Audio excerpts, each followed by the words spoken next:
30 सितंबर 2022 एक बगावत हुई। एक निडर नौजवान फौज के कैप्टन ने फैसला किया कि अब बस। इसने अपने मुल्क की नाकाम हुकूमत के खिलाफ बगावत कर दी। सिर्फ एक ही दिन में हुकूमत गिरा दी और 34 साल की उम्र में दुनिया का सबसे कम उम्र सदर बन गया। इसने आते ही तमाम करप्ट अफसरान को फारिग किया, अवाम की अदालतें कायम की, सिक्योरिटी फोर्सेस को रीऑर्गेनाइज किया, पीपल्स वॉलंटियर आर्मी बनाई जिसमें हज़ारों नौजवान शामिल हुए। एक बार जब दहशतगर्दों ने एक स्कूल पर हमला किया और बच्चों को यरगमाल बनाया तो वो खुद वहां पहुंचा और ज़ाती तौर पर ऑपरेशन में हिस्सा लेकर बच्चों को आज़ाद करवाया। उस दिन से इसे कौम का बाप कहा जाने लगा। आज मैं आपको बताऊंगा अफ्रीका के एक ऐसे नौजवान लीडर के बारे में जो आजकल न्यूज़ चैनल, सोशल मीडिया और अखबारात की जीनत बना हुआ है। यहाँ तक कि दुनिया के ताकतवर तरीन लीडर्स और मुल्कों की नज़र उस पर है। लेकिन शुरू करने से पहले अगर आप हमारे चैनल पर नए हैं तो हमारे चैनल को लाइक और सब्सक्राइब करना बिल्कुल मत भूलिएगा और बेल आइकन ज़रूर दबा दीजिएगा ताकि आने वाली भी तमाम इन्फॉर्मेटिव और दिलचस्प वीडियोस आप लोगों को मिलती रहें।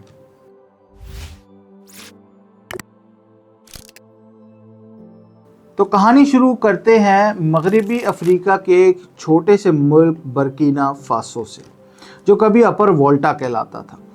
1988 में इसी सरजमीन पर एक बच्चा पैदा हुआ जिसका नाम रखा गया इब्राहिम ट्रावरे। एक आम किसान घराने में आँख खोलने वाला ये बच्चा बाद में गैर मामूली करेज, विजन और लीडरशिप की मिसाल बनने लगा। इब्राहिम ने बचपन से ही गुर्बत, नाइंसाफ़ी और हुकूमती नाकामियों का सामना किया। तालीम के हुसूल के दौरान ही उनके दिल में एक ख्वाब पैदा हुआ, एक ऐसा मुल्क जहां आवाम को इंसाफ मिले, वसाइल पर उनका अपना इख्तियार हो और बैरूनी ताकतों की ग़ुलामी से निजात हासिल हो सके। इब्राहिम ने तालीम मुकम्मल करने के बाद फ़ौज में शमूलियत इख्तियार की। उन्होंने यूनिवर्सिटी ऑफ ओगाडोगो में फ़िज़िक्स की तालीम हासिल की और बादअज़ां फ़ौजी तरबियत के लिए मुंतखब हुए। बतौर नौजवान अफसर उन्होंने माली में अक़वाम मुत्तहिदा के अमन मिशन में खिदमात अंजाम दी, जहां उन्हें अफ्रीकी ख़ित्ते में दहशतगर्दी, करप्शन और इस्तेहसाली निज़ाम की गहराइयों का तजर्बा हुआ।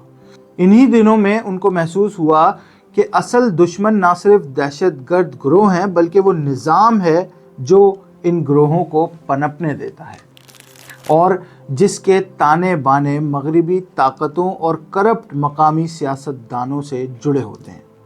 सन 2022 में जब बर्किना फासो में सिक्योरिटी की सूरत हाल शदीद ख़राब हो चुकी थी और हुकूमत आवाम को तहफ़्फ़ुज़ फराहम करने में नाकाम हो चुकी थी तो इब्राहिम ट्रावरे ने एक जुर्रतमंदाना कदम उठाया। 30 सितंबर 2022 को उन्होंने एक कामयाब फ़ौजी बगावत की जिसमें अबूरी सदर पॉल हेनरी को माज़ूल कर दिया गया। यह बगावत खूनरेज़ नहीं थी बल्कि एक पुरअज़म और मुनज़्ज़म इक़दाम था जिसे अवाम की बड़ी तादाद की हिमायत हासिल थी। मुल्क भर में ट्रावरे को एक उम्मीद की किरण के तौर पर देखा जाने लगा। इक़्तिदार संभालते ही इब्राहिम ट्रावरे ने वाज़ेह पैगाम दिया, बर्किना फासो की ज़मीन सिर्फ इसकी आवाम की है।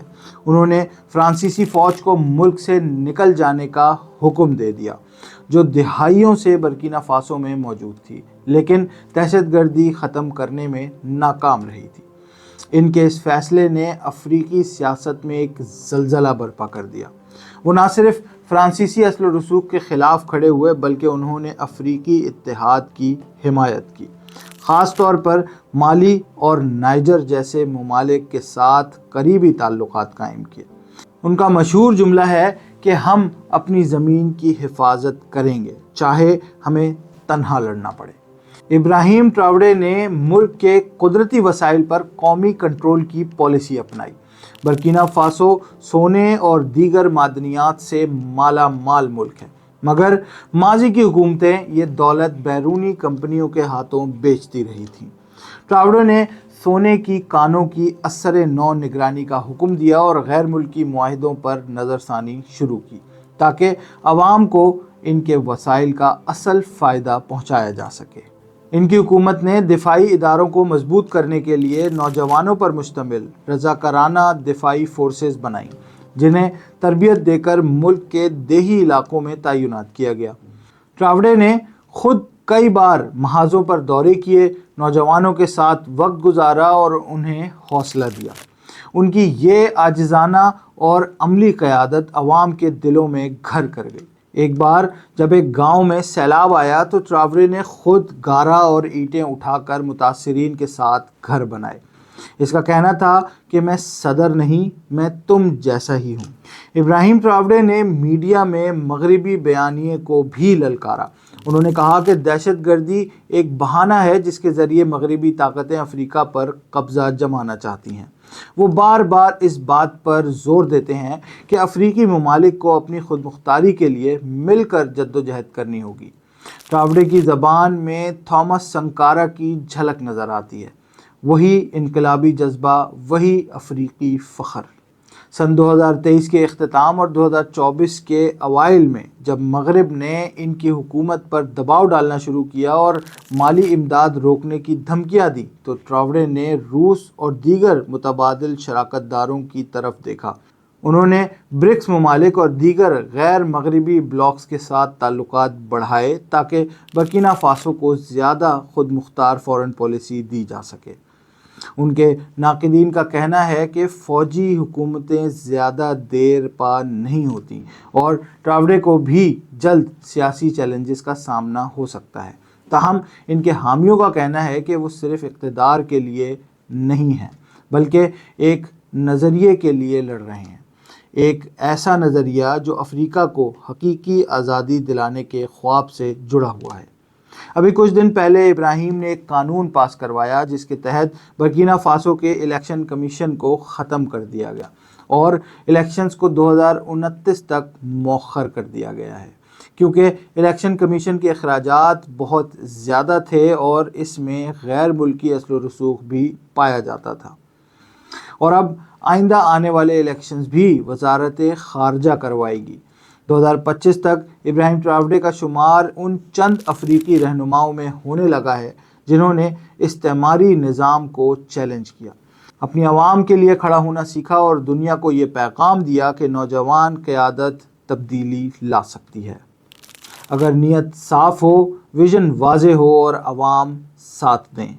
آج برکینا فاسو کے نوجوان ابراہیم ٹراوڈے کو ایک انقلابی، ایک امید اور ایک قومی ہیرو کے طور پر دیکھتے ہیں۔ ان کی شخصیت ہمیں یاد دلاتی ہے کہ قیادت عمر کی محتاج نہیں ہوتی بلکہ عزم، خلوص اور قربانی کی ضرورت ہوتی ہے۔ تو دوستوں، آج کے لیے اتنا ہی۔ اگر ہماری ویڈیو آپ کو پسند آئی ہو تو ہمارے چینل ڈریم ڈیکوڈ کو لائک اور سبسکرائب کرنا بالکل مت بھولیے گا اور بیل آئیکن تو ضرور دبا دیجیے گا تاکہ آنے والی بھی تمام انفارمیٹیو ویڈیوز آپ لوگوں تک پہنچتی رہیں۔